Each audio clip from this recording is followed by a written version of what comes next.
오늘은 왼손은 거들 뿐이라 라는 제목으로 왼손은 그저 거들 뿐이라는 제목으로 함께 말씀을 나눠보려고 합니다. 에브라임 산지에 거주하는 이 레위인의 첩이 행음을 하고 떠나서 친정이 있는 유다 베들레헴에 가 있죠.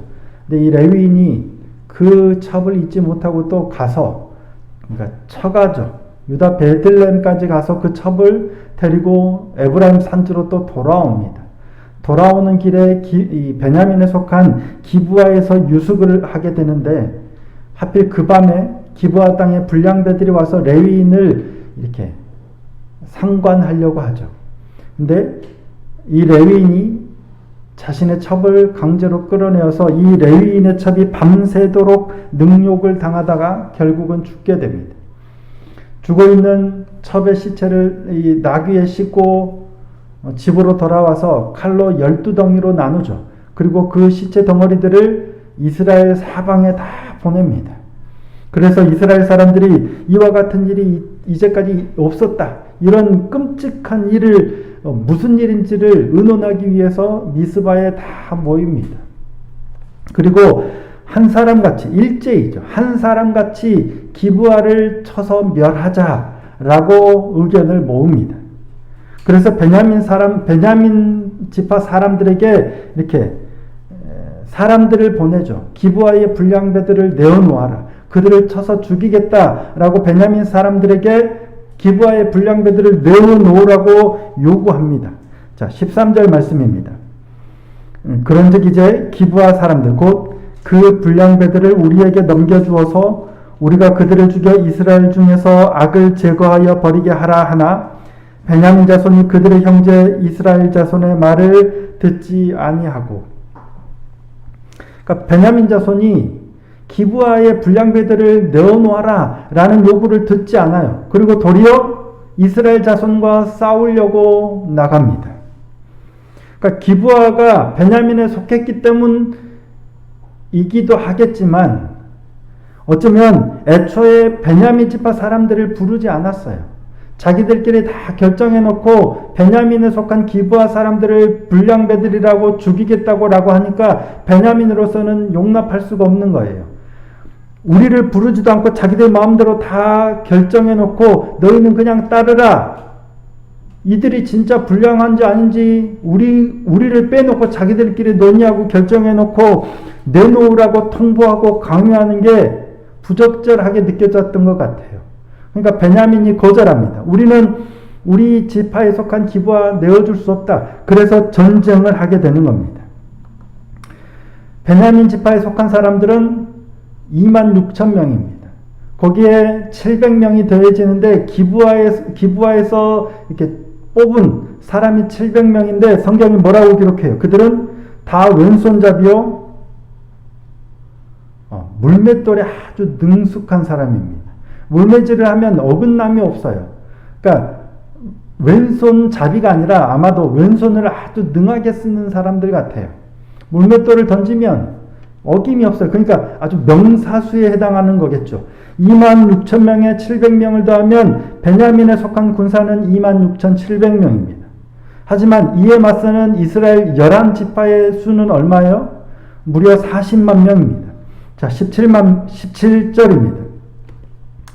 베냐민 자손 외에 이스라엘 사람으로서 칼을 빼는 자의 수는 얼마예요? 40만 명입니다. 다 전사예요. 싸움을 하는 군사, 전사의 수만 해도 40만 명이에요. 우리는 40만이고 저쪽은 26,700명이에요. 누가 봐도 이미 싸움은 기운 싸움으로 보이죠. 그래서 이스라엘 자손들이 하나님께 묻습니다. 누가 먼저 올라가서 베냐민 자손과 싸우리까? 라고 묻습니다. 자, 18절 말씀입니다. 18절 말씀 함께 한번 읽어보시겠습니다. 시작. 이스라엘 자손이 일어나 베델에 올라가서 하나님께 여쭈어 이르되 우리 중에 누가 먼저 올라가서 베냐민 자손과 싸우리까 하니 여호와께서 말씀하시되 유다가 먼저 갈지니라 하시니라. 우리 40만, 쟤들 26,700, 하나님께 이제 전쟁을 하러 나가야 되는데 누가 먼저 올라가서 베냐민과 싸우리까? 라고 물어요. 왜 이걸 물었을까요? 어떻게 해야 할지를 묻지 않고 누가 먼저 올라가서 베냐민과 싸우리까를 물은 이유가 뭐예요? 우리는 40만 명이고 베냐민은 26,700명이에요. 10분의 1도 안 되죠.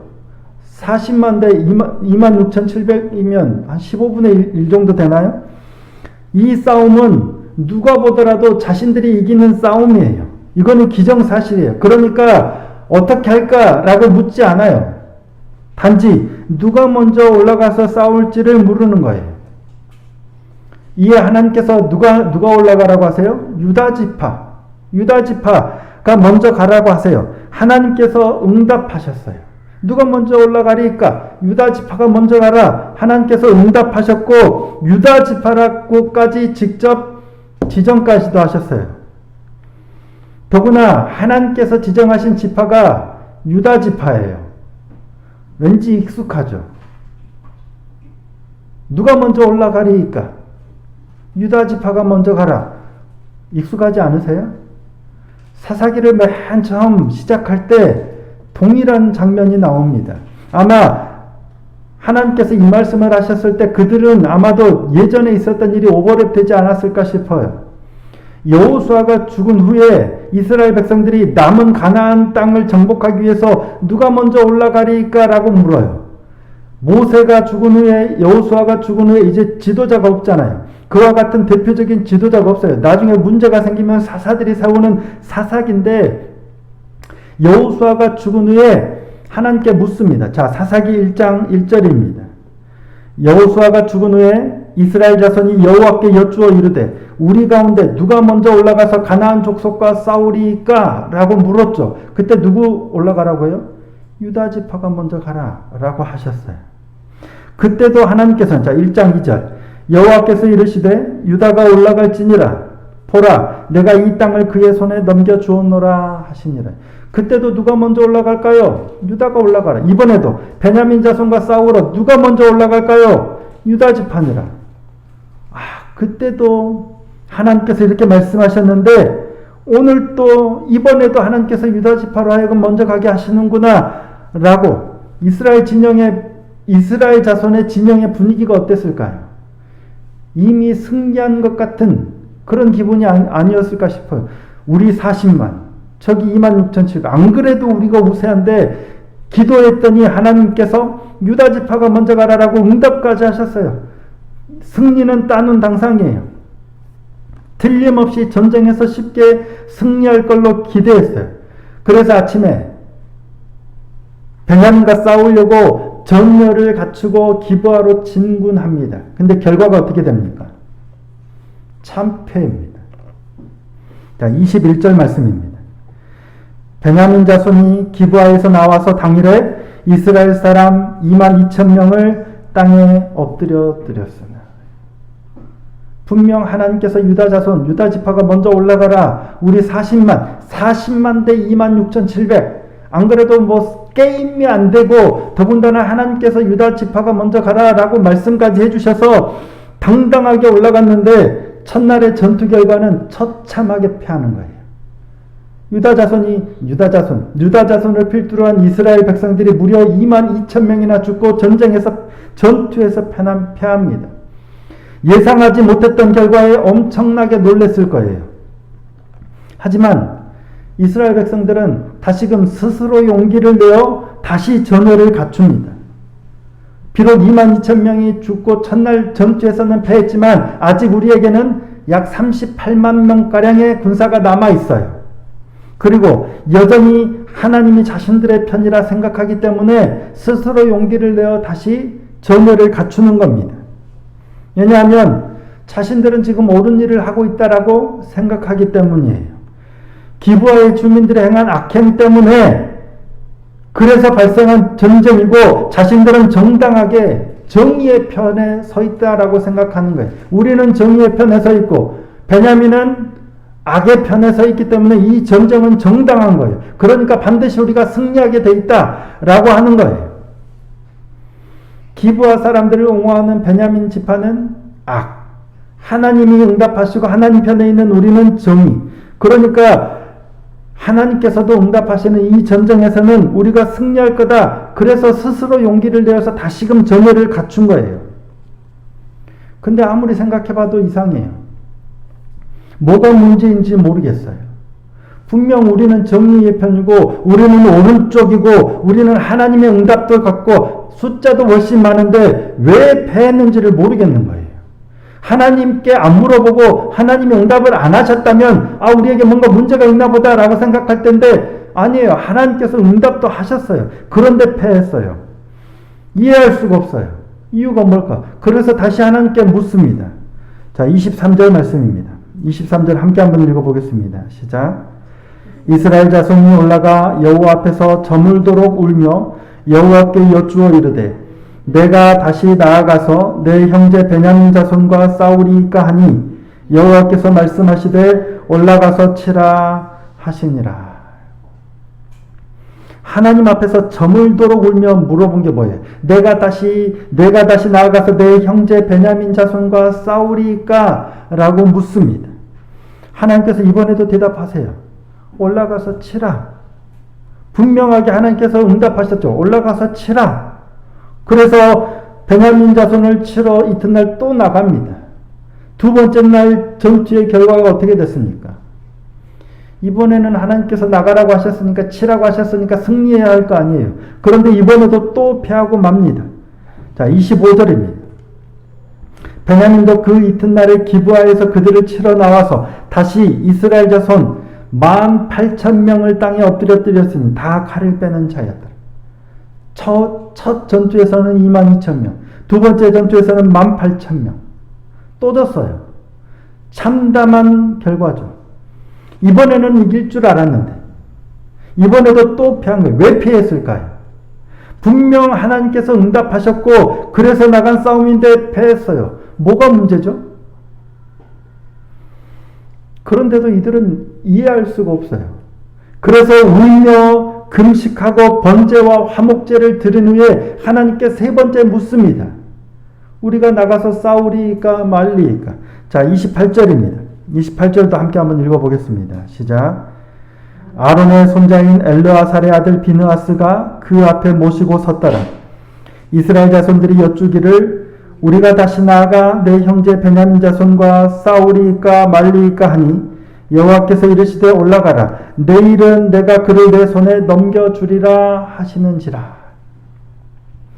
우리가 다시 나아가서 내 형제 베냐민과 싸우리까 말리까 물으니까 이번에는 하나님께서 내일은 내가 그들을 너희 손에 넘겨주겠다 약속까지 하세요. 반드시 너희가 승리할 거다. 내일은 내가 그들을 내 손에 넘겨주리라 약속까지 하세요. 그리고 이번 전쟁에서는 세 번째 나간 전쟁에서는 하나님의 말씀대로 이스라엘 자손이 베냐민을 이깁니다. 베냐민 자손을 물리치게 됩니다. 그렇다면 앞선 두 번은 무엇이 문제였을까요? 그동안 무엇이 잘못된 것이었을까요? 분명 이스라엘 자손은 숫자도 많아요. 그리고 하나님께 물었어요. 하나님께서 응답도 하셨어요. 그런데도 앞선 두 번의 전투에서는 연거푸 패배했고 세 번째 물은 후에는 하나님의 응답대로 승리했어요. 앞선 두 번은 뭐가 문제였고 뭐가 잘못됐던 거였을까요? 그동안 이스라엘 자손들이 하나님께 물었던 질문들을 보면 답이 보입니다. 뭐가 문제였는지. 자, 첫 번째 질문입니다. 자, 첫 번째 질문이 뭐죠? 우리 중에 누가 먼저 올라가서 베냐민 자손과 싸우리이까죠. 자, 두 번째 질문. 내가 가서 내 형제 베냐민 자손과 싸우리이까. 세 번째 질문은 뭐예요? 우리가 다시 나아가 내 형제 베냐민 자손과 싸우리까 말리까요. 첫 번째는 뭐예요? 우리 중에 누가 먼저 올라가서 베냐민 자손과 싸우리까. 두 번째, 내가 가서 내 형제 베냐민 자손과 싸울까요? 세 번째는 우리가 다시 가서 내 형제 베냐민 자손과 싸우리까 말리까요. 되게 비슷한 물음인 것 같은데 이게 지금 이스라엘 백성들의 전쟁에 참여하기 전에 하나님께 올렸던 기도잖아요. 물음이에요. 분명 세 번 다 하나님께 물었고 세 번 다 하나님께 응답하셨는데 두 번은 실패하지만 마지막 세 번째는 승리합니다. 무슨 차이일까? 첫 번째 물음이 뭐예요? 누가 먼저 올라가리까요? 이 질문의 문제는 뭐냐면 싸움은 이미 결정했어요. 베냐민 자손과 싸워야 된다는 건 이미 우리가 결정했어요. 문제는 다음은 그럼 누가 먼저 갈까요를 왜 물어보죠? 누가 올라가는 게 뭐가 중요합니까? 정작 중요한 건 어떻게 할까요잖아요. 베냐민 자손이 저들 안 내주는데요. 분명히 저들이 악한 짓을 한 것 같은데 안 내줍니다. 라고 어떻게 할지를 물어봐야 돼요. 근데 우리는 그들이 악해요. 우리의 판단이 옳아요. 우리는 정의로워요. 그러니까 저 악을 가만히 두면 안 되니까 그들을 쳐서 멸하겠나이다 라고 전쟁을 하는 건 이미 결정해 버렸어요. 다만 하나님께서는 누가 먼저 전쟁에 갈지를 알려주시기만 하면 되는 거예요. 정작 중요한 어떻게 할지에 관해서는 하나님께 묻지 않고 내가 다 결정해 버리고 하나님은 그저 누가 먼저 나갈지만 알려달라는 거예요. 이게 그냥 거두는 것밖에 안 되는 거잖아요. 진짜 완전 뒷방 늙은이 취급하는 거예요. 중요한 건 내가 결정해 놓고 마치 당신의 뜻을 필요로 합니다 라는 것처럼 그냥 묻는 거예요. 누가 나가는 게 뭐가 중요합니까? 유다가 나가든 뭐가 나가든 뭐가 중요해요? 둘째 물음입니다. 내가 가서 내 형제 베냐민 자손과 싸울까요? 이번에는 마치 하나님의 뜻을 묻는 것 같아요. 하나님, 그러면 내가 다시 가서 내 형제 베냐민 자손과 싸우리까? 하나님의 뜻을 묻는 것 같죠. 그럴까요? 근데 전혀 그런 의도가 아님을 우리는 알 수 있습니다. 이 전쟁을 할지 말지를 진짜 우리가 나가서 싸울지 말지를 묻는 게 아니라는 것은 세 번째 질문과 비교해보면 확 티가 납니다. 우리가 나아가 내 형제 베냐민 자손과 세 번째 질문이 뭐예요? 우리가 다시 나가서 내 형제 베냐민 자손과 싸우리까 말리까요? 두 번째 질문과 세 번째 질문은 거의 똑같아요. 하나님, 우리가 다시 가서 내 형제 베냐민 자손과 싸우리까는 똑같은데 마지막에 말리까만 추가됐어요. 말 하나가 추가된 것 차이가 아니고요. 두 번째 물음은 어떤 의미냐면 하나님, 우리가 가서 베냐민 자손과 싸울까요 말까요를 물어본 게 아니고요. 하나님이 유다 자손이 먼저 가라고 응답하셨잖아요. 하나님이 누가 가라고 허락까지 하셨잖아요. 근데 이게 뭡니까? 우리 진짜 나가서 싸우는 건 맞나요? 라고 따지는 거예요.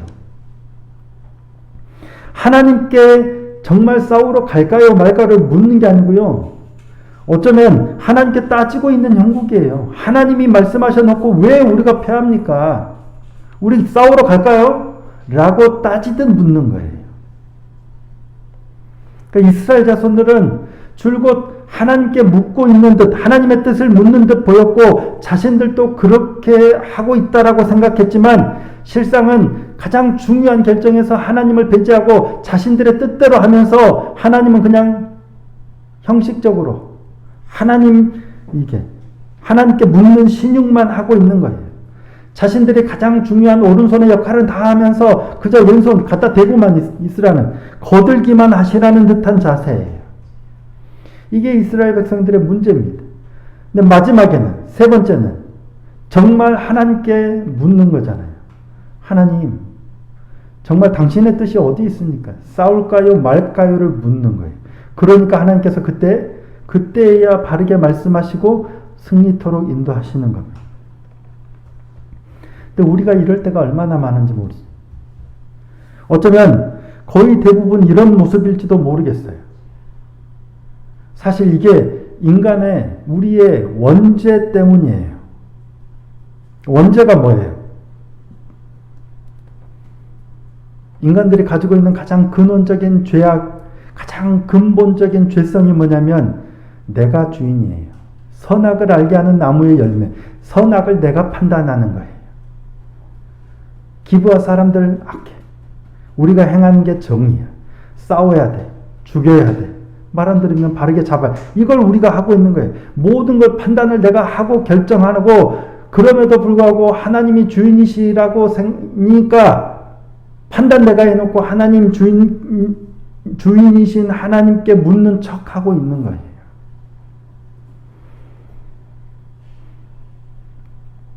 사실 제 아무리 옳다 여겨져도, 제 아무리 옳은 것이라 보여도 중요한 건 하나님께 어떻게 해야 하는지를 물어야 해요. 근데 이스라엘 자손들은 애초에 하나님께 묻지를 않습니다.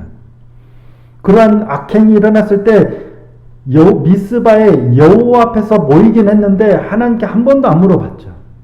다 결정되고 전쟁하기로 하고, 전쟁하기로 한 후에야 누가 먼저 올라가리까만 물어요. 이게 첫 번째예요. 사실은 가장 먼저 이게 무슨 일입니까? 어떻게 해야 합니까?를 물어야 되는 거예요. 설령 아무리 보기에도 기브아 사람들이 행한 게 절대 악이고, 이렇게 하는 게 옳다 여겨진다 할지라도, 판단이 된다 할지라도 주의해야 할 것은 하나님께 어떻게 해야 할지를 묻는 거예요. 어떻게 해야 할까를 묻는 거예요. 원수 갚음은 하나님께 있습니다. 근데 우리는 그것이 옳다 여겨질 때, 특히 확실하게 여겨질 때 이와 같은 실수를 범할 때가 많아요. 이게 옳은지 그른지를 잘 모르면 하나님 어떻게 하는 게 옳을지요 묻겠죠. 근데 내가 생각할 때 이게 너무나도 명확하게 옳다 판단이 되면 하나님께 묻기를 잘 안 합니다. 너무 당연한데, 뻔한데 하나님께 안 물어봐요. 그리고 내가 할 거예요. 이걸 하는 건 이미 정해놓고 어디로 갈까요? 누가 먼저 갈까요? 이런 걸 묻고 있는 거예요. 특별히 우리가 기도할 때 조심해야 하는 게 바로 이 부분이 아닌가 싶어요. 기도하잖아요. 말씀 묵상하잖아요. 그러니까 하나님께 묻고 있고 하나님의 뜻을 듣고 있다라고 착각하고, 내가 중요한 건 다 결정해놓고 하나님은 거들기만 하시라고 할 때가 많은 것 같아요. 교회를 개척할 때도 그렇잖아요.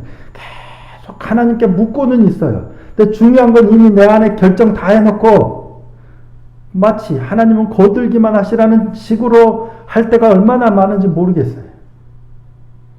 그래서 어떤 선택을 할 때는 늘 저는 이 부분을 주의하려고 노력을 합니다. 특히 중요한 결정을 할 때는 항상 내 자신이 결정한 걸 내려놓으려고, 혹 결정한 게 없는지를, 정말 내 안에서 정말 중심으로 하나님의 뜻을 진짜로 묻고 있는 건지를 늘 확인하려고 애를 씁니다. 기도하면서 묻죠. 말씀 묵상하면서 묻죠. 계속 묻는데 사실은 우리는 연약해서 이미 내 안에 자리하고 있는 내 결정이 자리하고 있을 때가 많아요. 근데 정말 물었을 때, 하나님이 말씀하실 때 그게 정말 하나님의 뜻인지를 확인하려고 하는 노력이 있느냐 하는 거예요. 감사한 건 하나님께서는 늘 말씀하신다는 거예요. 정말 하나님의 뜻이 어디 있는지를 말씀하세요. 근데 내 생각에, 내 확신에, 내 신념에 사로잡혀 있으면 그걸 받아들이지 않을 때가 너무 많아요. 그래서 늘 기도의 자리에서, 말씀의 자리에서 우리가 주의해야 할 건 뭐예요? 자기 부인입니다. 자기 부인. 내가 주인이 되어서 하나님은 그저 거들기만 하시라고 묻고 있는 건 아닌지 늘 돌아보고 나를 부인하고, 자기를 부인하고 자기 십자가를 지고 주님을 따르는 하나님의 뜻을 온전히 수용하는 것을 늘 점검하는 믿음의 사람이 되기를 소원하고 축복합니다. 오늘도 기도의 자리에서, 말씀의 자리에서 이 부분이 점검되어져서 내가 주인으로 이미 다 결정해놓고 하나님께 묻고 있지는 않은지, 정말 하나님께서는 그거 아니다, 이렇게 하라라고 말씀하시면 진짜 내 생각, 내 판단, 내 결정 내려놓고 하나님의 뜻을 따를 것인지, 내 내면 깊숙한 곳에 본성을 들여다볼 수 있는 은혜가 있기를 소원하고 축복합니다. 오늘도 그렇게 말씀과 기도의 자리에서 하나님께 바르게 묻고 하나님의 인도하심을 순전하게 따르는 참된 믿음의 삶이 될 수 있기를 소원하고 축복합니다. 그러므로 날마다 실패했던 경험들을 바탕으로, 다시금 오늘은 바르게 하나님의 말씀을 따라 승리하는 자리로 나아가는 복된 하루가 될 수 있기를 예수님의 이름으로 축복합니다.